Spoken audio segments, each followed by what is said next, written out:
Hi friends, ನಾನು ಇವತ್ತಿನ ವಿಡಿಯೋದಲ್ಲಿ ಬಿಸಿ ಬಿಸಿ ರಾಗಿ ಮುದ್ದೆ ಮತ್ತು ಕೋಳಿ ಸಾರು ಯಾವ ರೀತಿ ಮಾಡೋದು ಅಂತ ತೋರಿಸ್ಕೊಡ್ತೀನಿ. ಬನ್ನಿ ಹೇಗೆ ಮಾಡೋದು ಅಂತ ನೋಡ್ಕೊಳ್ಳೋಣ. ತುಂಬಾ ಸಿಂಪಲ್ಲಾಗಿ ತುಂಬಾ ರುಚಿಯಾಗಿರುತ್ತೆ. ನೀವು ಕೂಡ ಈ ವಿಧಾನದಲ್ಲಿ ಟ್ರೈ ಮಾಡಿ ನೋಡಿ. ಎಷ್ಟು ರುಚಿಯಾಗಿ ಬರುತ್ತೆ ಅಂದರೆ ಅಷ್ಟು ಚೆನ್ನಾಗಿರುತ್ತೆ. ನಮ್ಮ ಹಸ್ಬೆಂಡ್ ಅಂತೂ ತುಂಬಾ ಇಷ್ಟಪಟ್ಟಿದ್ರು. ನಾನಿಲ್ಲಿ ಒಂದು ಬಾಣಲೆ ಇಟ್ಕೊಂಡಿದ್ದೀನಿ. ಬಾಣಲೆಗೆ ಒಂದೆರಡು ಗಡ್ಡೆ ಬೆಳ್ಳುಳ್ಳಿನ ಬಿಡಿಸಿ ಮತ್ತು 1.5 ಇಂಚ್ ಆಗೋಷ್ಟು ಶುಂಠಿನ ಹಾಕ್ಕೊಳ್ತಾ ಇದ್ದೀನಿ. ನಾನಿವತ್ತು 1 kg ಚಿಕನ್ಗೆ ಸಾಂಬಾರು ಮಾಡ್ತಾ ಇರೋದು. ಸೊ ಇಷ್ಟು ಇಂಗ್ರೀಡಿಯೆಂಟ್ಸ್ನ ಹಾಕ್ಕೊಳ್ಬೇಕು. ಈಗ ಇದಕ್ಕೆ ಒಂದು ಮೀಡಿಯಮ್ ಸೈಜ್ ಈರುಳ್ಳಿನ ಕಟ್ ಮಾಡಿ ಹಾಕ್ಕೊಳ್ತಾ ಇದ್ದೀನಿ. ಈಗ ಇದಿಷ್ಟನ್ನು ಚೆನ್ನಾಗಿ ಮಿಕ್ಸ್ ಮಾಡ್ಕೊಳ್ತಾ ಫ್ರೈ ಮಾಡ್ಕೊಳ್ಬೇಕು. ಈರುಳ್ಳಿ ಕಲರ್ ಚೇಂಜ್ ಆಗೋವರೆಗೂ ಮಿಕ್ಸ್ ಮಾಡ್ಕೊಳ್ಬೇಕು. 1-2 ನಿಮಿಷ ಆಗೋವರೆಗೂ ಮಿಕ್ಸ್ ಮಾಡ್ಕೊಳ್ತಾ ಫ್ರೈ ಮಾಡ್ಕೊಂಡಿದ್ದಾದಮೇಲೆ ಇದಕ್ಕೆ ಮೀಡಿಯಮ್ ಗಾತ್ರದಲ್ಲಿ ಒಂದು ಟೊಮೊಟೊನ ಕಟ್ ಮಾಡಿ ಹಾಕ್ಕೊಳ್ತಾ ಇದ್ದೀನಿ. ಇದ್ರ ಜೊತೆ 2 ಪೀಸ್ ಚಕ್ಕೆ, 1 ಟೇಬಲ್ ಸ್ಪೂನ್ ಜೀರಿಗೆ, ಅರ್ಧ ಟೇಬಲ್ ಸ್ಪೂನ್ ಸೋಂಪು, 7ರಿಂದ 8 ಮೆಣಸು ಮತ್ತು 6 ಲವಂಗನ ಹಾಕ್ಕೊಳ್ತಾ ಇದ್ದೀನಿ. ಈಗ ಇದಿಷ್ಟನ್ನು ಚೆನ್ನಾಗಿ ಮಿಕ್ಸ್ ಮಾಡ್ಕೊಳ್ಳೋಣ. ನಾನು ಹಾಕಿರೋ ಮಸಾಲೆ ಎಲ್ಲ ಚೆನ್ನಾಗಿ ಫ್ರೈ ಆಗಬೇಕು.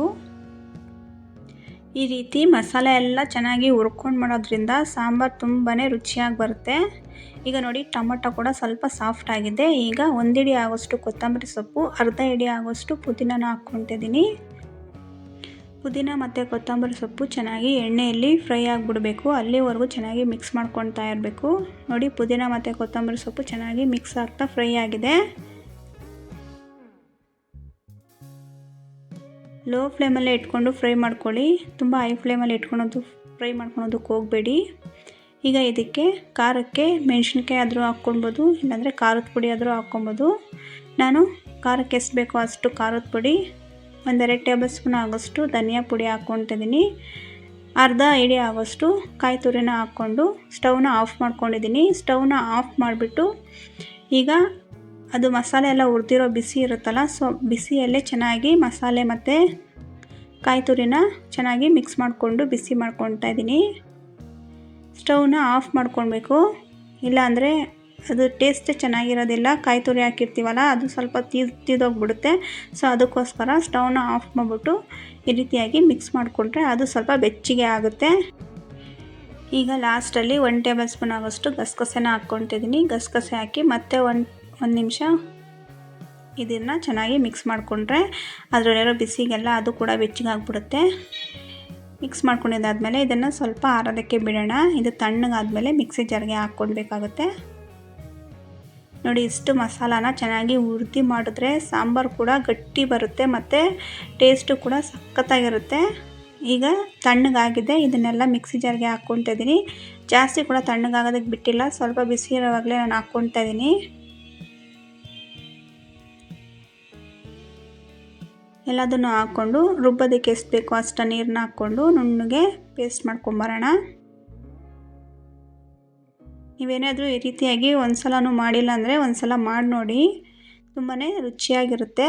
ಈಗ ಬಾಣಲಿಗೆ ಸ್ವಲ್ಪ ನೀರು ಹಾಕ್ಬಿಟ್ಟು ಮಸಾಲೆ ಎಲ್ಲ ಅದು ಗಂಟಿರುತ್ತಲ್ಲ, ಸೊ ಅದಕ್ಕೋಸ್ಕರ ಬಾಣಲಿಗೆ ಸ್ವಲ್ಪ ನೀರು ಹಾಕಿ ಅದರಲ್ಲೇ ಸ್ವಲ್ಪ ತೊಳೆದ್ಬಿಟ್ಟು ಆ ನೀರನ್ನ ಮಿಕ್ಸಿ ಜಾರ್ಗೆ ಹಾಕ್ಬಿಟ್ಟು ರುಬ್ಕೊಂಡು ಬಂದಿದ್ದೀನಿ.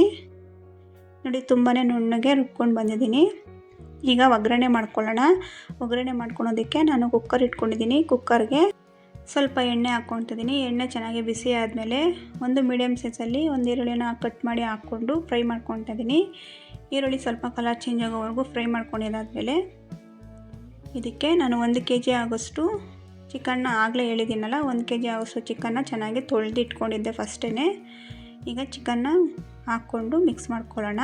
ಎಣ್ಣೆಯಲ್ಲಿ ಒಂದು 5 ನಿಮಿಷ ಚೆನ್ನಾಗಿ ಚಿಕನ್ನ ಹುರ್ಕೊಳ್ಬೇಕು. ಈ ರೀತಿಯಾಗಿ ಚಿಕನ್ ಎಣ್ಣೆಯಲ್ಲಿ ಹುರಿಯೋದ್ರಿಂದ ತುಂಬಾ ರುಚಿ ಚೆನ್ನಾಗಿರುತ್ತೆ ಸಾಂಬಾರಿಗೆ.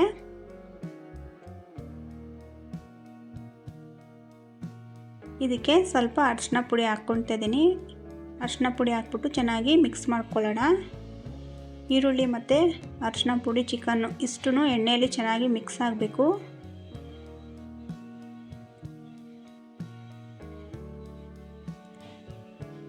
ಒಂದು 5 ನಿಮಿಷ ಆಗೋವರೆಗೂ ಚೆನ್ನಾಗಿ ಫ್ರೈ ಮಾಡ್ಕೊಳ್ಬೇಕು ಹೈ ಫ್ಲೇಮಲ್ಲೇ ಇಟ್ಕೊಂಡು. ಆಮೇಲೆ ಒಂದು ತಟ್ಟೆನ ಮುಚ್ಚಿಬಿಟ್ಟು ಅದು ಚಿಕನಲ್ಲಿ ಇರುತ್ತಲ್ಲ ಎಣ್ಣೆ ಎಲ್ಲ ಚೆನ್ನಾಗಿ ಬಿಟ್ಕೊಳ್ಬೇಕು. ಅಲ್ಲಿವರೆಗೂ ಅದು 5 ನಿಮಿಷ ಆಗೋವರೆಗೂ ತಟ್ಟೆ ಮುಚ್ಚಿಬಿಟ್ಟು ಬೇಯಿಸ್ಕೊಳ್ಳೋಣ. ನೋಡಿ ಈಗ ಚೆನ್ನಾಗಿ ಮಿಕ್ಸ್ ಆಗ್ತಾಯಿದೆ.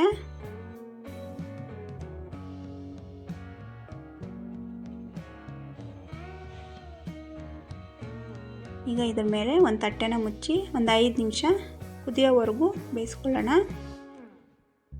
ನೋಡಿ ಈಗ ಎಣ್ಣೆ ಎಲ್ಲ ಬಿಟ್ಕೊಂಡಿದೆ, ನೀರು ಬಿಟ್ಕೊಂಡಿದೆ ಅದರಲ್ಲಿರೋದೆಲ್ಲ, ಚಿಕನಲ್ಲಿರೋದೆಲ್ಲನೂ.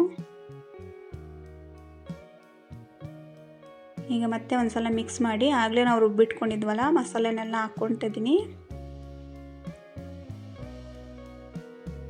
ಮಸಾಲೆನ ಹಾಕ್ಬಿಟ್ಟು ಮಿಕ್ಸಿ ಜಾರನ್ನ ಸ್ವಲ್ಪ ತೊಳೆದ್ಬಿಟ್ಟು ಆ ನೀರು ಸಹ ಹಾಕ್ಕೊತೀನಿ. ಈಗ ಮಸಾಲೆನ ಹಾಕ್ಬಿಟ್ಟು ಚೆನ್ನಾಗಿ ಚಿಕನ್ಗೆ ಮಿಕ್ಸ್ ಮಾಡ್ಕೊಳ್ಳೋಣ. ನೋಡಿ ಅದು ಮಸಾಲೆ ಎಲ್ಲ ನಾವು ವೃದ್ಧಿ ಮಾಡಿದ್ವಲ್ಲ, ಸೊ ಎಷ್ಟು ತಿಕ್ನೆಸ್ ಬಂದಿದೆ ಅಂತ ಮಸಾಲೆ ಎಲ್ಲನೂ. ಸಾಂಬಾರು ಅಷ್ಟೇ, ನಾವು ಎಷ್ಟು ತೆಳುಗೆ ಬೇಕಾದರೂ ಮಾಡ್ಕೊಬೋದು, ರುಚಿ ಅಂತ ಸಖತ್ತಾಗಿರುತ್ತೆ. ಈಗ ಮಿಕ್ಸಿ ಜಾರ್ಗೆ ಸ್ವಲ್ಪ ನೀರು ಹಾಕ್ಬಿಟ್ಟು ನಮಗೆ ಸಾಂಬಾರು ಎಷ್ಟು ಬೇಕಾಗುತ್ತೋ, ಸಾಂಬಾರಿಗೆ ನೀರು ಎಷ್ಟು ಬೇಕಾಗುತ್ತೋ ಅಷ್ಟು ನೀರನ್ನ ಹಾಕ್ಕೊಳ್ಬೇಕು. ನಾನು ಗಟ್ಟಿಯಾಗೆ ಮಾಡ್ಕೊತಾಯಿದ್ದೀನಿ, 1 ಟೈಮ್ಗೆ ಅಂತ ಮಾಡ್ಕೊತಾಯಿದ್ದೀನಿ. Night ತಂದಿದ್ದೆ chicken. ಈಗ ಇದಕ್ಕೆ ರುಚಿಗೆ ಎಷ್ಟು ಬೇಕೋ ಅಷ್ಟು ಉಪ್ಪು ಹಾಕಿ ಮತ್ತೆ ಒಂದು ಸಲ ಮಿಕ್ಸ್ ಮಾಡ್ಕೊತಾಯಿದ್ದೀನಿ.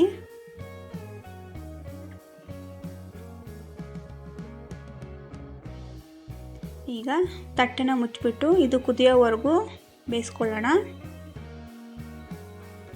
ನೋಡಿ ಈಗ ಕುದಿಯೋದಕ್ಕೆ ಸ್ಟಾರ್ಟ್ ಆಗಿದ್ದಲ್ಲ, ಈಗ ಮತ್ತೆ ಒಂದು ಸಲ ಮಿಕ್ಸ್ ಮಾಡಿ ಕುಕ್ಕರ್ ಲಿಡ್ನ ಕ್ಲೋಸ್ ಮಾಡಿ 1-2 ವಿಷಿಲ್ ಬಡಿಸ್ಕೊಳ್ಳೋಣ.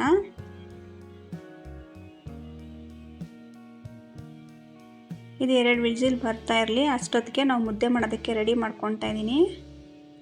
ಮುದ್ದೆ ಮಾಡೋದಕ್ಕೆ ಒಂದು ಪಾತ್ರೆಗೆ 2.5 ಕಪ್ ಆಗೋಷ್ಟು ನೀರು ಹಾಕ್ಕೊತಾ ಇದ್ದೀನಿ. 4 ಮುದ್ದೆ ಆಗೋಷ್ಟು ಮಾಡ್ಕೊಳ್ಬೇಕು, ಸೊ ಅದಕ್ಕೋಸ್ಕರ 2.5 ಕಪ್ ಆಗೋಷ್ಟು ನೀರು ಹಾಕ್ಕೊತಿದ್ದೀನಿ.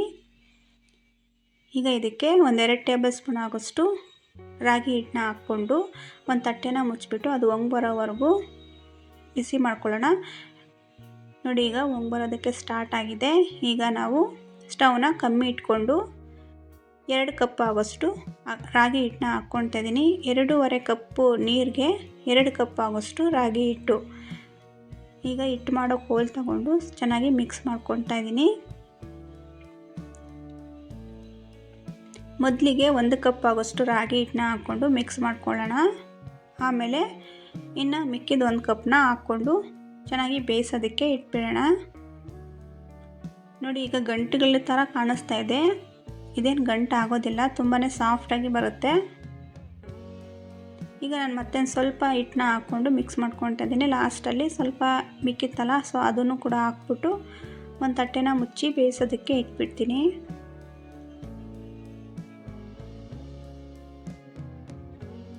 ಇದು ಲೋ ಫ್ಲೇಮಲ್ಲೇ ಇಟ್ಕೊಂಡು ಒಂದು 5 ನಿಮಿಷ ಆಗೋವರೆಗೂ ಬೇಯಿಸ್ಕೊಳ್ಬೇಕು, ಚೆನ್ನಾಗಿ ಬೆಂದ್ಕೊಂಡು ಬಿಡುತ್ತೆ.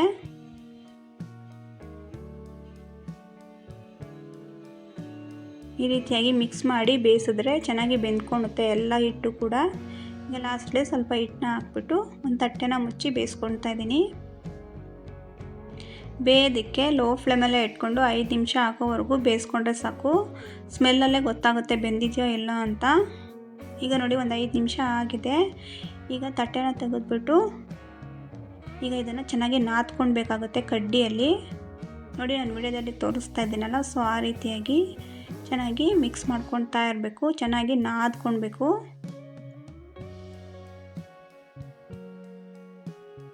ಈ ರೀತಿಯಾಗಿ ಮಾಡಿಕೊಂಡ್ರೆ ಎಲ್ಲೂ ಕೂಡ ಗಂಟು ಬರೋದೇ ಇಲ್ಲ. ನಾನು ಮುದ್ದೆ ಮಾಡೋದಕ್ಕೆ ತುಪ್ಪ ಅಥವಾ ಎಣ್ಣೆ ಕೂಡ ಹಾಕಿಲ್ಲ, ಆಗಲೇ ಸಾಫ್ಟಾಗಿ ಬರುತ್ತೆ. 2.5 ಕಪ್ಪು ನೀರಿಗೆ 2 ಕಪ್ ಆಗೋಷ್ಟು ರಾಗಿ ಹಿಟ್ಟು.